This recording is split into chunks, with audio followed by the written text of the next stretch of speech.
Trust Towers. And they had a lounge. You know, they had a cafe. They even had a cafe, a whole lounge. And I could remember, Jonathan, when we were all cramped in one place with some air conditioning, we broke down every other 2 days. You understand? 10 years, 15 years.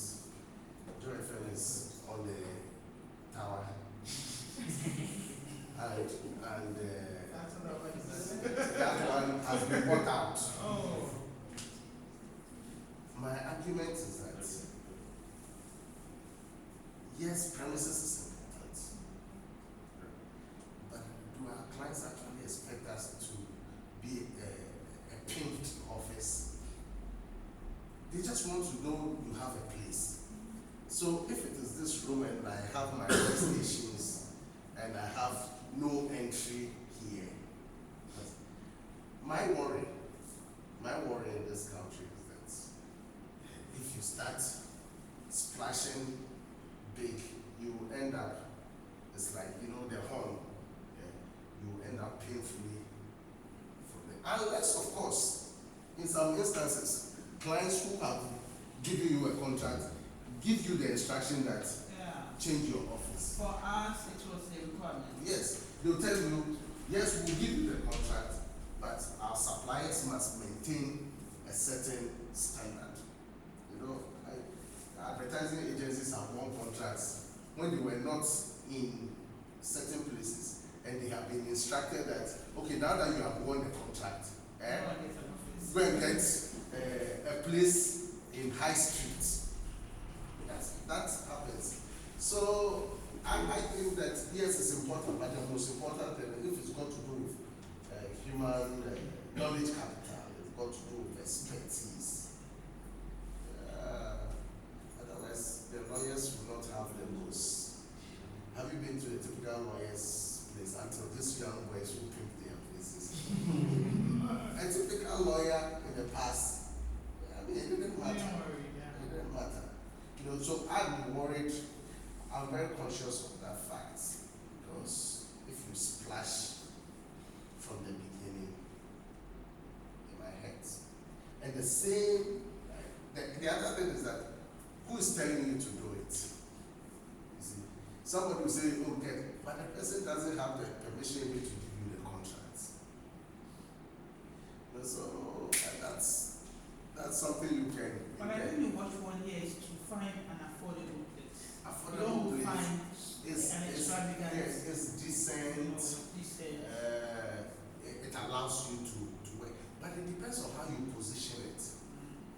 I've seen people whose businesses are not in town, you know, beyond the city, and they've repositioned it to say that it gives them an opportunity to get away from the yes and concentrate.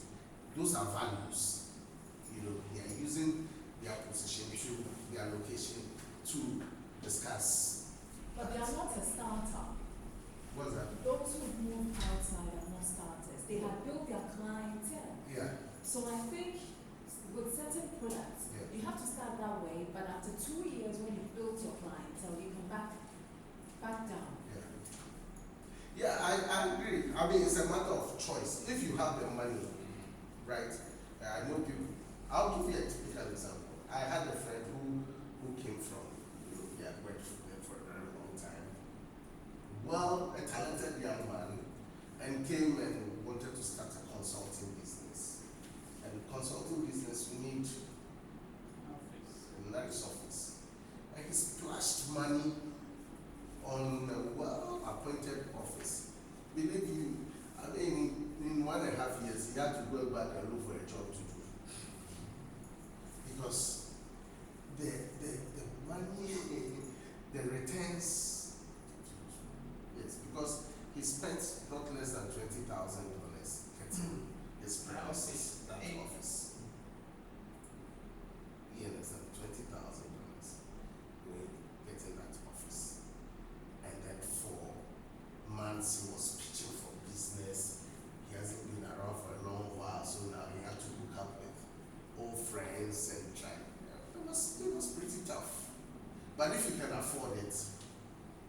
why not? If you can afford it, why not? But I always think that people must start, they must start. Yeah. It's not being a rundown place, but a decent office facility. And yes, last question. If there are any last questions, I'll take them.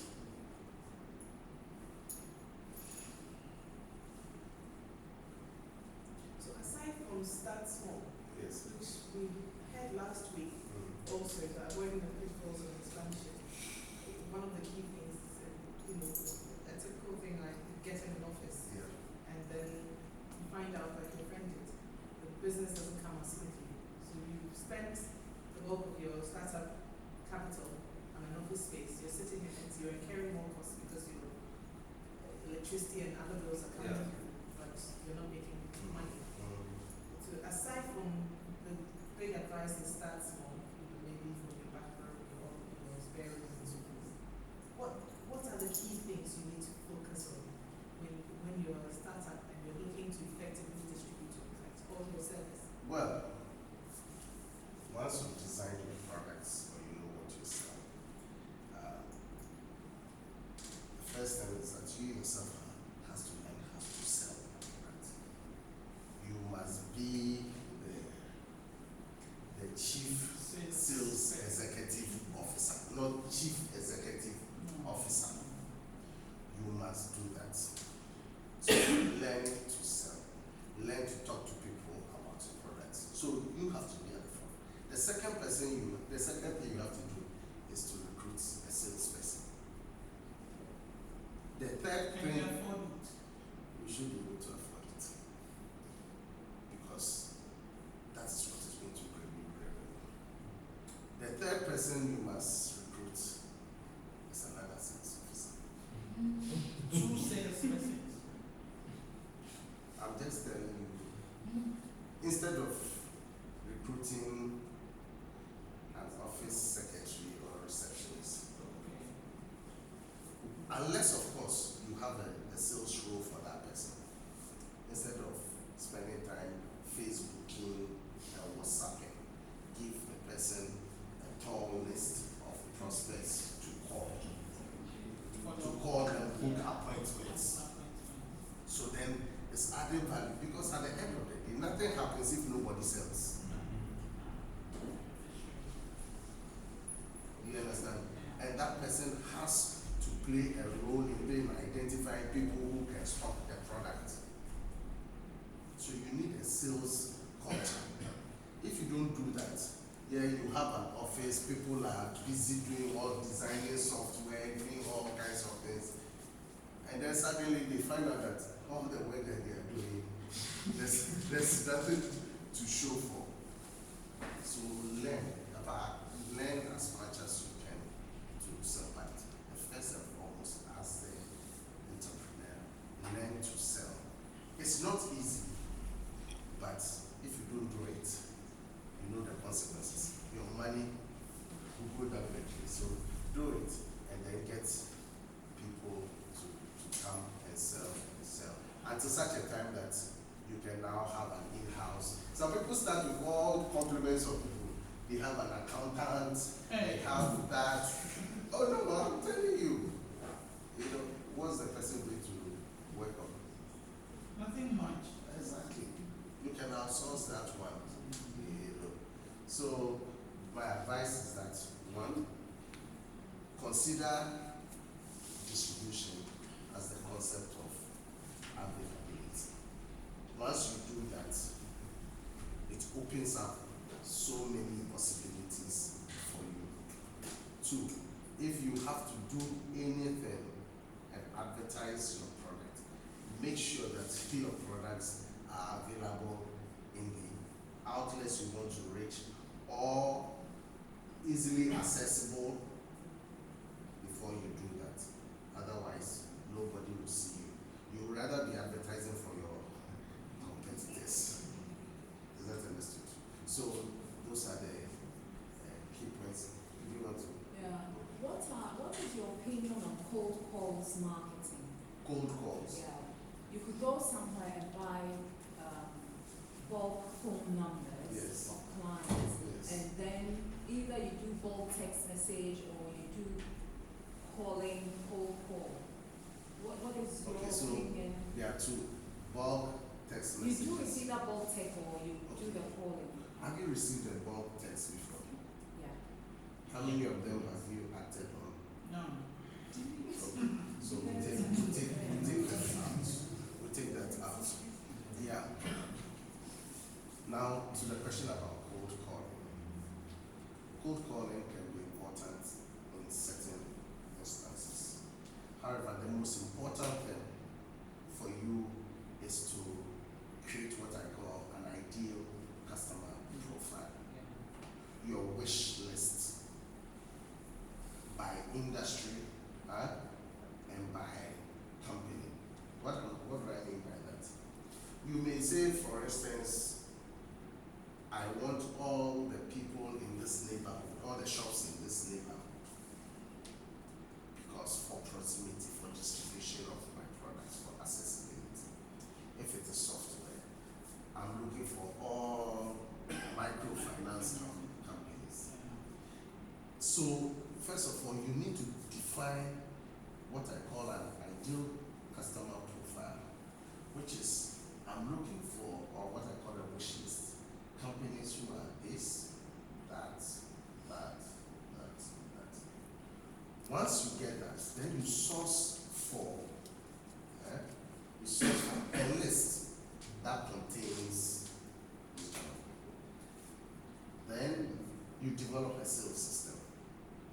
Now the sales system is a systematic way of approaching your sales in such a way that you can always track how you performed and then evaluate yourself. And then what to say. Okay, so that's how so you must have what you want to sell to the people, and then you do that. But those telesales people must be trained very, very well in products, how to sell the benefits of the product. Not that, oh, I'm just calling, I was wondering, that kind of thing. Yeah. So cold calling is good. At times you have to cold call. In other words, I find myself in a meeting around job. I've left my meeting. As I drive, I find two other offices. And I think, hey, why should I leave the territory? So I park and I walk in and I say, well, I would like to speak to so and so, the person responsible for sales training, the person responsible for software, who is responsible for purchasing products. And then you must have your clear objective. You go, is it that you want to collect a phone number of the contact person so that you can contact them at another time? Or if there's an opportunity to meet the person, to meet that person. So cold call comes along the way. But if you don't have a defined list, then it means that the whole Ghana Telecom booklet, you just open it and you're calling some people. So I'm sure some of the phone numbers will go to cemetery. So an ideal customer profile is very, very important. Does this work in Ghana? One of the things I've encountered is that what business are you in? So many. Okay, you just tell me what. Okay. Perfumes. Ghanaians love perfumes.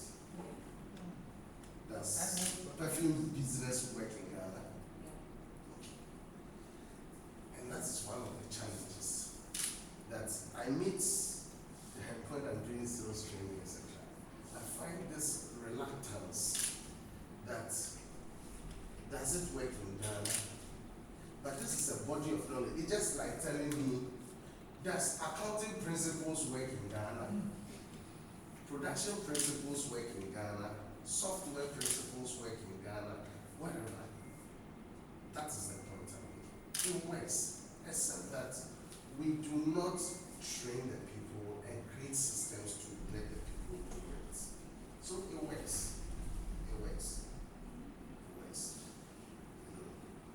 So the reason why at times salespeople do not implement what they have been taught is a mindset because they think it doesn't work. One of the things I found out is Ghanaians are very, very, okay, let me rephrase it. We hate giving bad news, right? So, that's what we call upfront contracts. Having upfront contracts with anybody you want to deal with in a sales environment. Okay, madam, I've come to discuss this business opportunity with you. I do this, I do that, and I can help your company achieve so and so and so. But before we begin, I'd like to indicate that at the end of the presentation, should you find that there's no fit between what we are offering and your needs, are you happy to tell me? They'll tell you, oh no, I can't say that. But you know what? When you say that, it's such a relief to the people. Because they'll come, if they can't do it, they'll tell you. It's better than budgeting with a promise. Then, oh, the board hasn't met. Oh, the meeting hasn't come on. Oh, they've traveled. Oh, this and that. For all you know, the proposal is in the drawer. It hasn't even moved to the next desk. They'll lie to you. So these are some of the things, because your time is money. That is what it's about. Your time is money. Right? So all those things, anything that's somewhere, yes, we can adapt it locally. For instance, one of the things I do not agree is that if somebody doesn't look you in the eye, the person is dishonest. I mean, in our environment, culturally, you don't look in the eye of an elderly person. So it doesn't necessarily mean you are timid or you are dishonest. You know, so those are some of the little differences that exist. Okay. Yeah. What does Mario do as a company have for startups? Well, what I have for startups, there are a number of things I do. My business has evolved over the period. I actually started out to provide consulting solutions for businesses. Then I got sidetracked into other things. But what I concentrate on now is sales consulting, sales advisory, and sales training. Expensive. Why have I decided to focus my attention there? Because a lot of businesses are bleeding. A lot of businesses are suffering. Yes, some do have salespeople, but they're just running them in circles. You understand? A lot of business owners, they themselves haven't taken the opportunity to learn how to sell. It is important to do that. Even to manage, because you cannot afford a sales manager. So you have to be the chief sales executive and chief sales manager. How to monitor them, how to identify the traits of salespeople, how to engage. So currently that's what I've dedicated the rest of my life to do, just to do sales and training consulting. So as a result of that, I blog, Mario Cruz Sales blog, and then I write in graphic business. I write a column, I write sell right, and then what do I do? I spend my time talking to people who want to get into the career of selling, and tell them it's a noble profession. Oh, why? Why are you laughing? It's a on a more serious note. Yesterday I was onboarding about 5 salespeople for a client, just training them they've just been recruited. Apparently 2 of them have had previous sales experience with some companies. And I did ask them, what did you enjoy about your selling and what do you expect here? The companies with which they were working treated them like trash. Even did not believe in the products they were selling. So they told me, before you leave the office, you are demotivated. You understand? They were seen as just go the battlefield and get slaughtered. You know, that's how. And one of them said, it feels demotivating, and it gives him the impression that he was not respected. And that is the challenge a lot of salespeople face. Ironically, these days, for many of the multinationals, if you didn't come from a sales background, you will become an MD.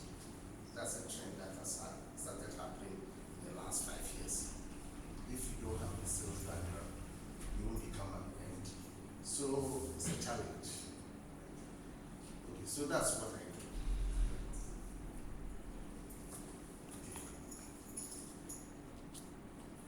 Comme chef. You speak French? Ah. Thank you very much. All right.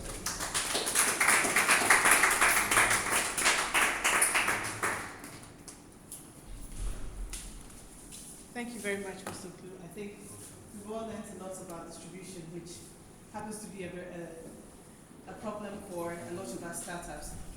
Perhaps if we apply some of the principles that he's shown us, we should make a difference.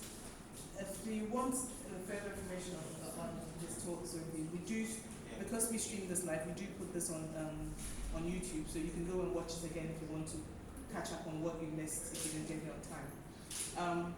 Just a few things I'd like to remind you. As always, we give you a sign-in form when you come in, and we also give you a feedback form. Please fill them in, give us your feedback. We are working on changing, as I mentioned from the beginning. We are in a change process, so please give your honest opinion so that we can implement what is